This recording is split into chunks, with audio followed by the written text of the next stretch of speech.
Hi all, I'm Colette and welcome to Witch Ways. Today I am doing a little magical vlog to share what I've been up to lately. Just a life and magic catch up.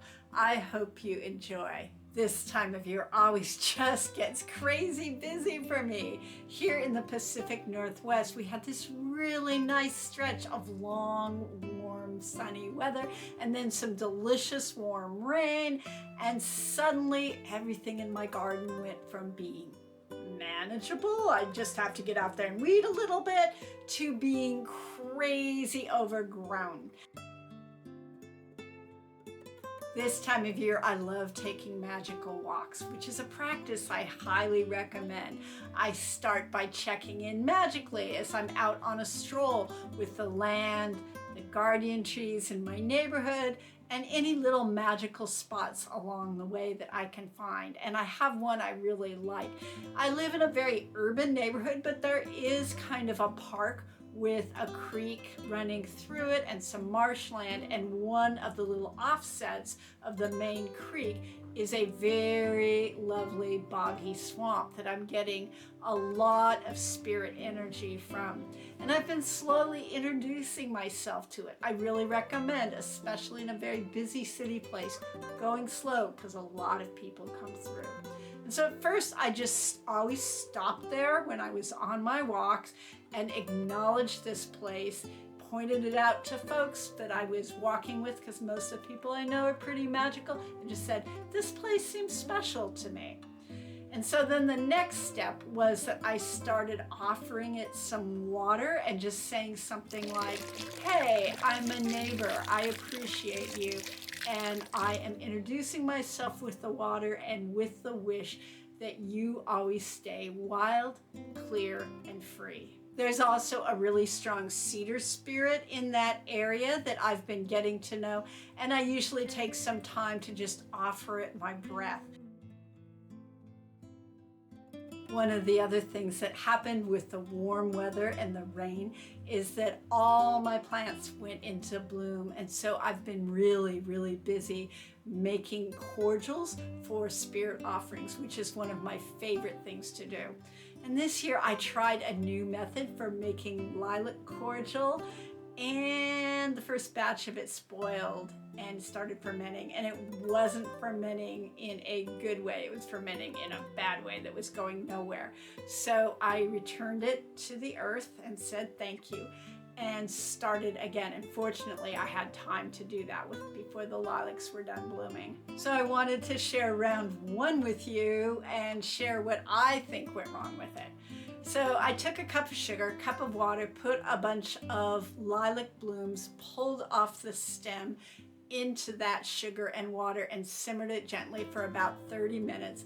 And then I poured that blend into a jar, keeping the flowers in it, and added just a little bit of brandy, maybe 25% brandy, which is what I usually use. And it started fermenting. So I felt like what went wrong was I needed to make that syrup and strain the flowers out and then add the brandy. So for batch 2, I did the same simmering technique of equal parts sugar and water, adding the flowers in, but this time I strained out the flowers before I put it in the jar, and then I added some brandy, about equal parts, like equal parts syrup of lilac and equal parts brandy, put it in the jar, and it was fine. We're a few weeks past Beltane right now, but I think that Beltane is a really big turning point on the wheel of the year, so I try and do a little assessment of my tools and things I have around and see if there's anything that needs to be recharged.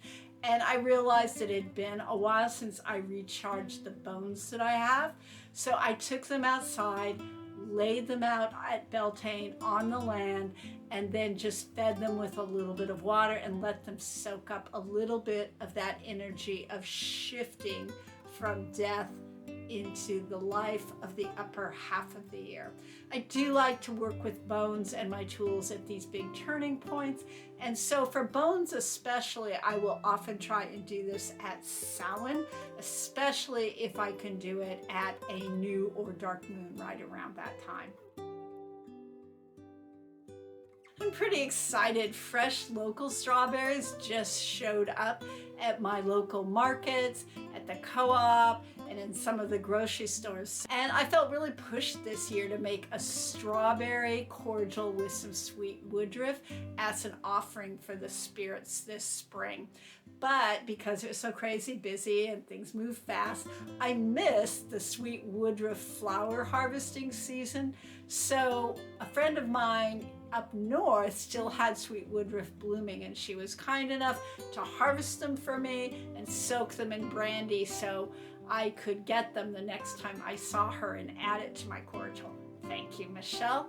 And so what I did with the strawberries is I steeped those in brandy, just made sure they were well covered with about an inch or two of brandy over the top during a waxing moon, and then strained it out. And I'm going to add a little bit of honey to call in some bee magic to it, because bees help make the cordial more interesting to the spirit world and help carry my offerings to the spirit world. And then when I get the full thing from Michelle, I will add the sweet woodruff flowers, light a candle, and speak an intention of, may this cordial be especially pleasing to the spirits who are reveling in spring. Somehow, I also managed to make a rose cordial. I have 2 super fragrant heirloom roses in my garden, and I like to steep the petals in brandy with just a few raspberries. Not enough to make it smell of raspberries, but it's hard to get enough of that rose scent into the cordial, and I feel like raspberry just kind of lifts that rose scent up a little bit and makes it more interesting to the spirits again. For me, this is a very special cordial and one of the favorites of my spirit folk. As most of you know, I'm a full-time witch. I run a school, I do workshops, I do Patreon, I do a lot of different things. And one of the things that I've learned from my 5 decades of witchcraft is that every so often I have to kind of stop, reassess what I'm doing, shift things around, drop some things, pick other things up. And so far I'm not having to drop anything, but I did drop workshops last year just to give me some space to think about what's next as I go through this final stage of transformation in what's been about a 7-year process. So I decided this spring to create a live online course and see if that worked. And it did. It was really lovely. I really liked the people that signed up. I was really pushed to put it out there at spring equinox. It was a bit of scramble, but I liked the results. So I think just sharing that isn't just sharing about kind of a catch up for me. It's kind of sharing it about that idea of, as a witch, many times I've had to be like, okay, I'm done with this phase of things, and I need to wait for the next thing to show up. And that can be really challenging. I don't like sitting at the crossroads sort of waiting. But right now, at least, the next thing are coming a little quicker, and I'm not having to spend quite so much time in the crossroads. But as a full-time witch, that is often part of the practice. One of the other things that I felt really called to do was I started a blog on my website. It's not quite ready yet.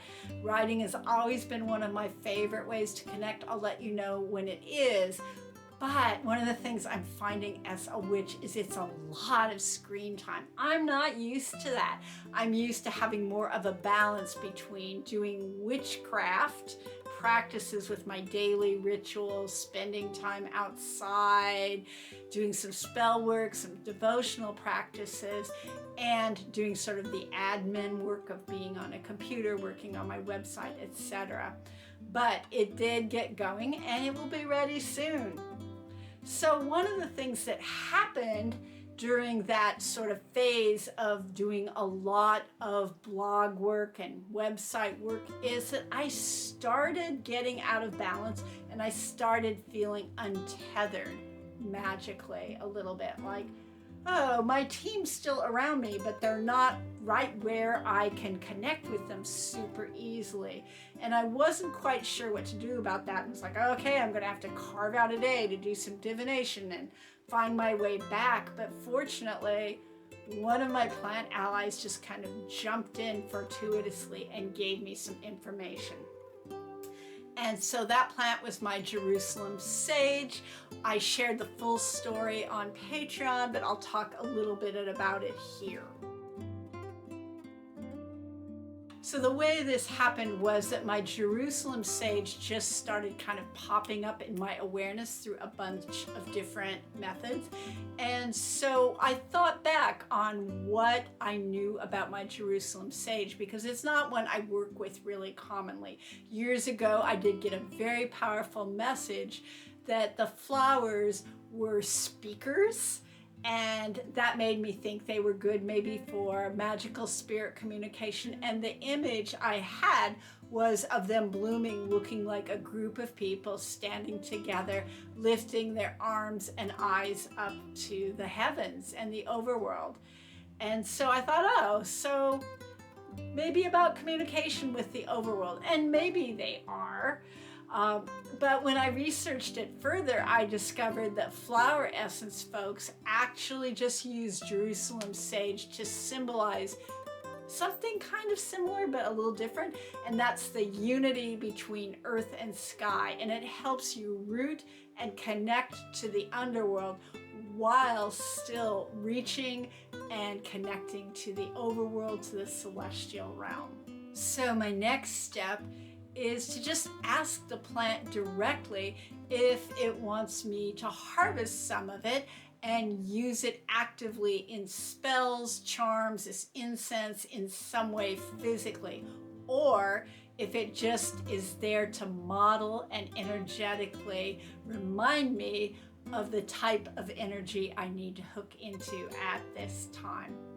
We'll see what happens. It's always a work in progress when you're trying to develop a new relationship with plants that want to help you. Okay, everyone, let me know in the comments if you like these catch-up magical vlogs. I really have fun with it, but I'm not sure that the algorithm will love it. So also check the description if you want to sign up for my Witchcraft newsletter. And until next time, stay safe and be well.